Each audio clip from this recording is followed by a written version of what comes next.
So if you've ever bought batteries online, most of them come with bus bars and they're not exactly the highest quality.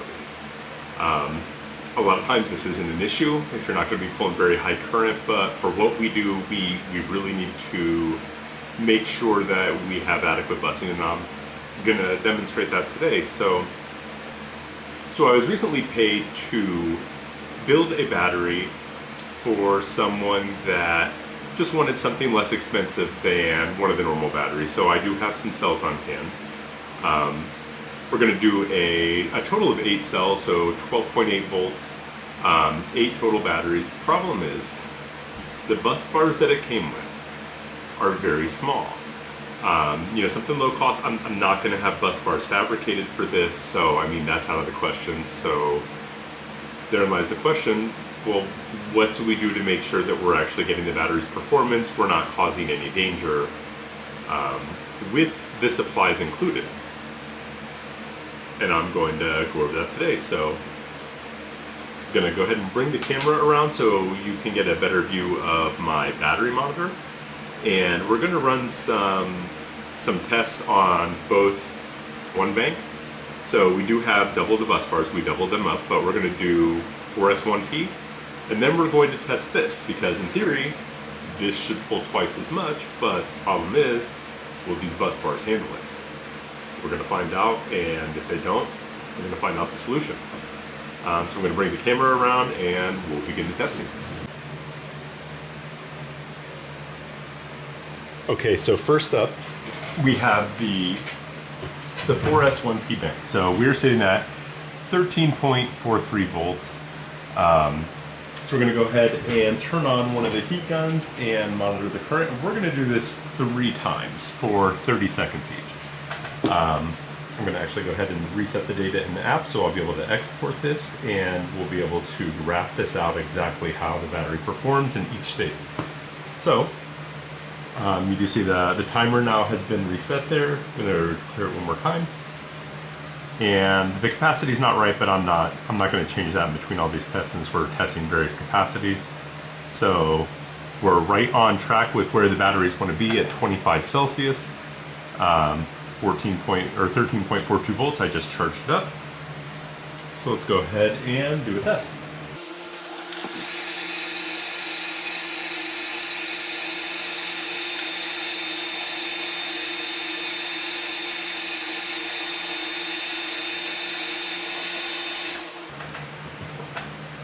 Okay, so we just tested it and we demonstrated the ability to hold almost 116, almost 120 amps. With no problems. So I'm going to go ahead and get this charged back up.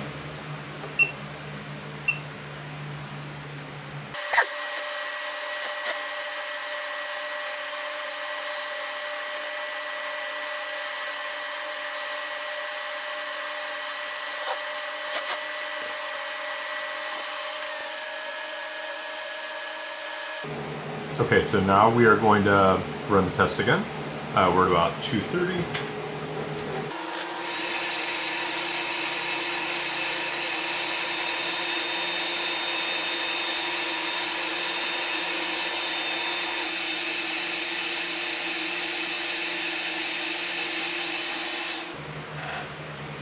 Okay, notice how it held voltage a bit better that time. That's because as these cells warm up, they do perform better. So I'm going to go ahead and charge it one more time and then run that test a 3rd time.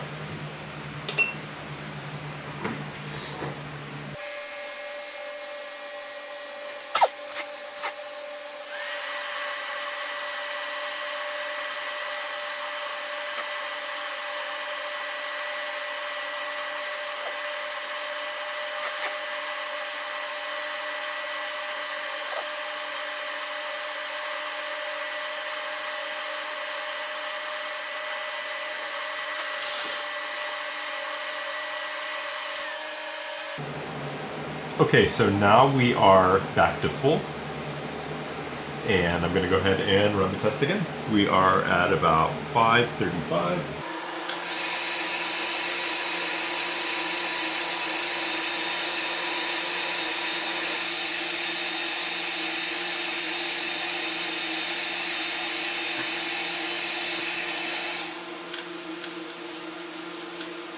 Okay, so there you have it. We plainly demonstrated that 4 of these cells can easily handle about 120 amps. No real issues there. So I'm going to go ahead and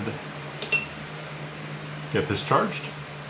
And then we will put on the 4S2P bank, which is double this on the bench, and we will see how it performs.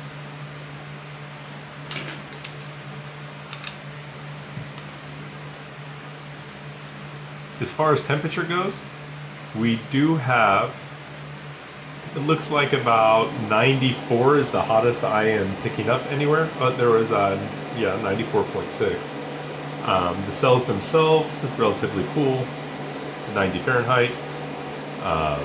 So yeah, no real heat issues. So we'll check it out.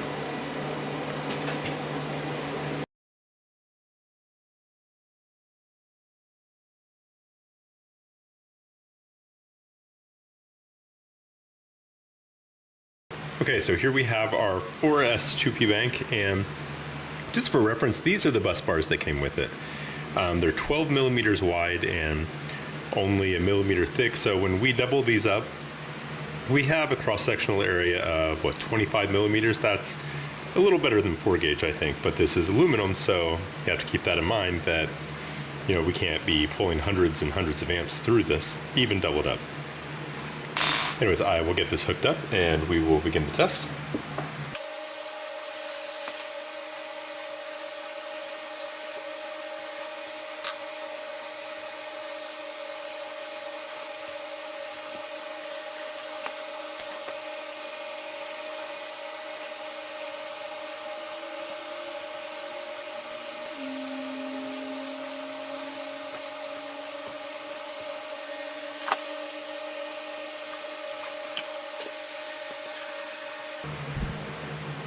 Okay, so we're at 13.3 volts. I'm actually going to turn on the charger for just a second. Let's see if it jumps right back up. Make sure they're full. Yeah, so I mean, it immediately jumps up.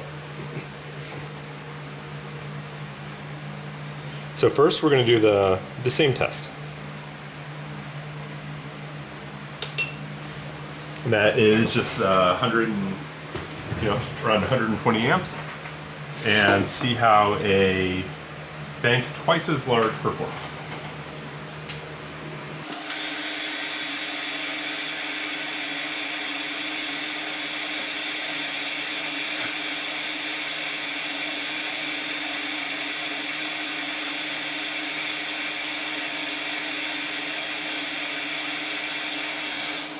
Okay, so we did hold much higher that time.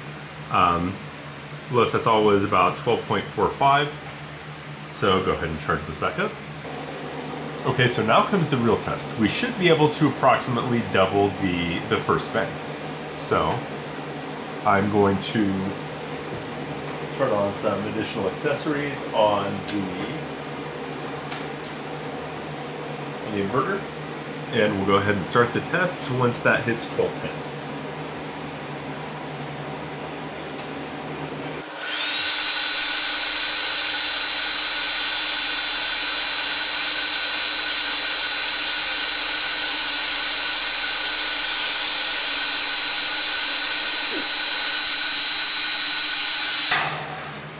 Okay, you see we were at 11.35 volts there at the end.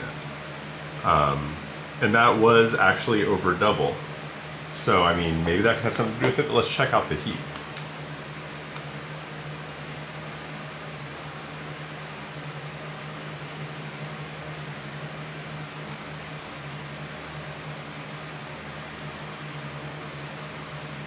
I mean, nothing too bad yet. We have some that are 94. Let me see. Yep, those are the ones that are 94. The rest are in the 90s, but you know, we had severe performance loss there. So 11.35. Get this charge back up. Okay, so we're back to full now, and this time I'm going to try not pulling quite as much. I'm going to try to get closer to double. So let's go ahead and do that test and see where we stand. I'm going to turn this on at about 1640.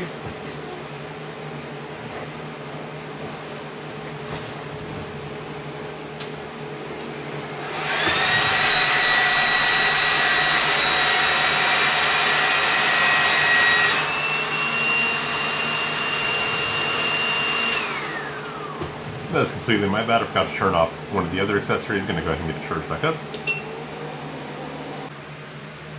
Okay, I'm back. Sorry about that. My camera SD card was full, so we're about to run the third test, which is going to be a bit more, hopefully right around double. So we're going to go ahead and start it now.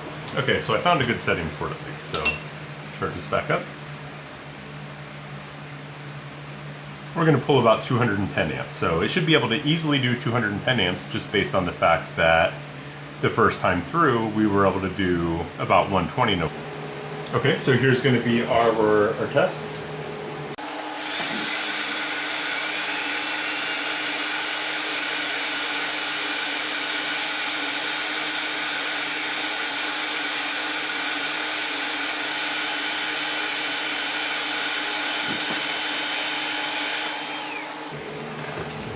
So we are at about 11.8 volts, and that's not what we want to see. We should have been over 12 volts. We should be able to easily do that for 30 seconds. So, we have to assume that it is the busing on these cells. And yeah, we are up to 100 degrees on some of these bars. So definitely getting hotter than it was before. Cells themselves aren't really overly hot. It's just some of the busing. So, what do you do? Well, here's what I'm going to do. I'm going to disassemble this bank, and I'm going to reassemble this bank in 2 banks of 4S1P. Now, it will take another balancer. That is the downside, but these things, I get them, they're like $4. I pay $1.50. Shipping maybe $5.50, and I sell them on the website for $11. So, I mean, to increase performance, this isn't the actual model that I sell, but I mean, they're small balancers like this. You can also use a 5 amp one; they're not too much.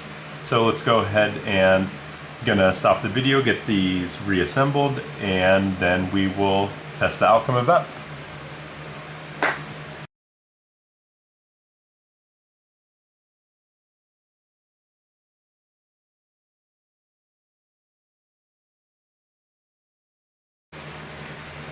Okay, so now I have 2 separate 12 volt banks. I have them all hooked up. These are the same cells. And look at how much less busing we actually used. All this was used before connecting these cells because we had 2 in parallel, as well as all of them bridged. So, just gonna test the voltage real quick, make sure everything is good before I start hooking things up.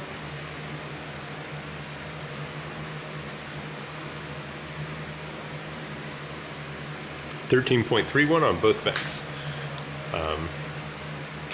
So now, what I'm going to do is just like we would, you can see I have some of this the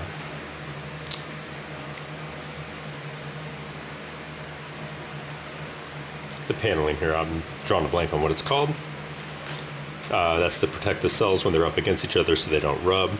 Highly recommend always using that anytime you're building a bank if the cells are going to be close. But, so for now what I'm going to do is, I'm going to go ahead and get this charger down. I'm going to hook that side up over here.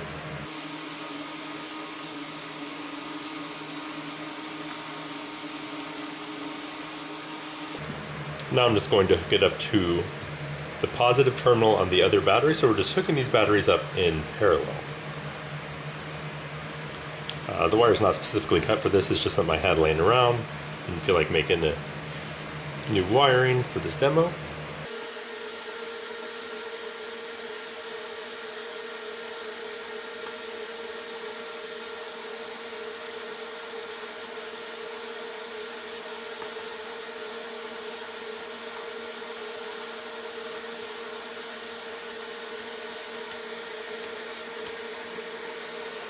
Okay, we'll space this a little bit.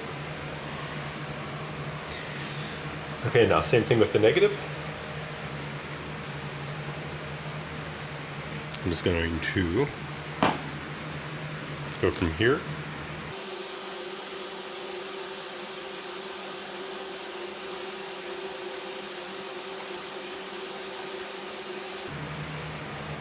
and bridge it over to the other battery's negative with the primary ground.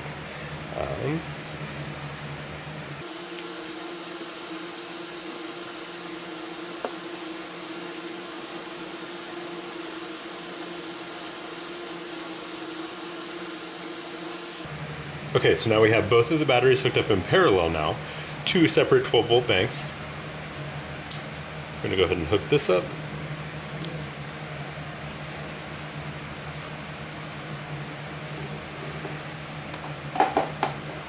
Okay, you can see we're still at 13.31 volts. I'll try to make this easier to see with the camera.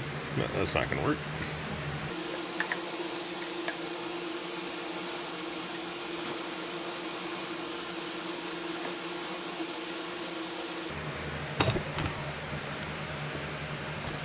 And I'm going to do the same test right off the bat.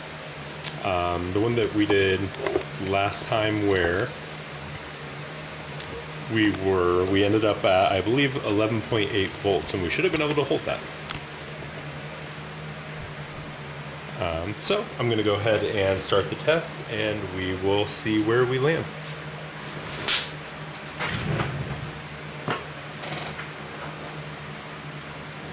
Gonna start this at 30 seconds after.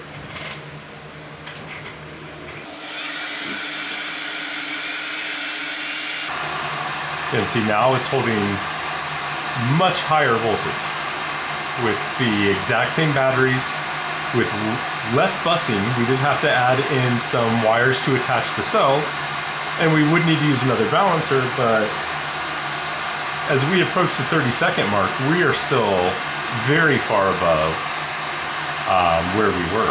Okay, well, go ahead and stop this. I mean, I don't even need to run more tests. Just right from the get-go, I mean, it destroyed what we were doing before. But we're going to go ahead and do it anyways, for the sake of being thorough.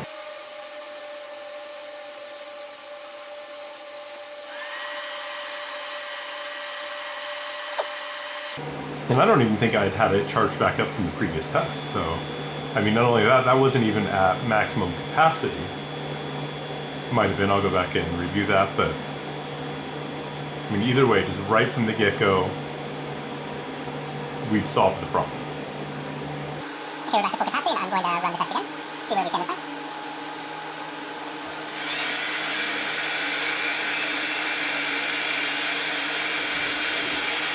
Now it's much better versus the, we were into the 11s almost immediately before, so and there you have it, less busing, simple solution, cost effective, and huge performance gains.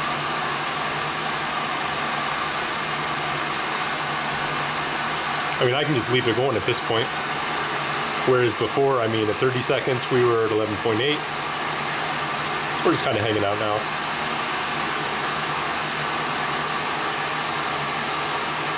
And it's pulling less amperage overall because the voltage is higher, so with the inverter, it doesn't pull more amps than it needs based on the voltage to make the watts that we're outputting.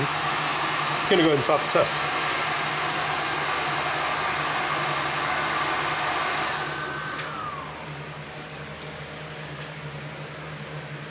So there you have it. Instead of wiring these in, two banks in parallel, or sorry, making them one bank, wiring the two banks in parallel made it so on each side, when we were using these guys here, we were only pulling half of that. So we were only pulling like 100 amps through these, which they'll support that in a double stack without getting hot. But if we have this wired in 2P, each of these is required to carry the full current, which is 200 plus amps, and these just aren't good, so they started choking the battery, and this was the point where we lost our voltage. So, like I said, we have this whole stack of busing left. We used less bus bars, and all it took was a couple runs of zero gauge wire and a $3 balancer. There you have it, folks. If you're like me and you don't like, or rather, it's nothing about like, but you don't have access to custom busing for these bars and you're trying to put together a bank, this is the way to do it. You're going to get your performance and generate a whole lot less heat in the process. Let me know if you have any questions.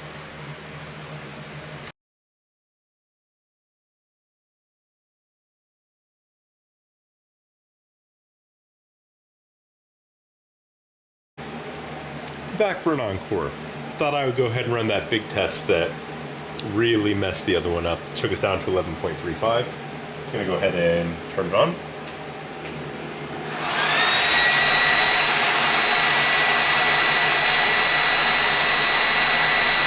Ooh, that is nice.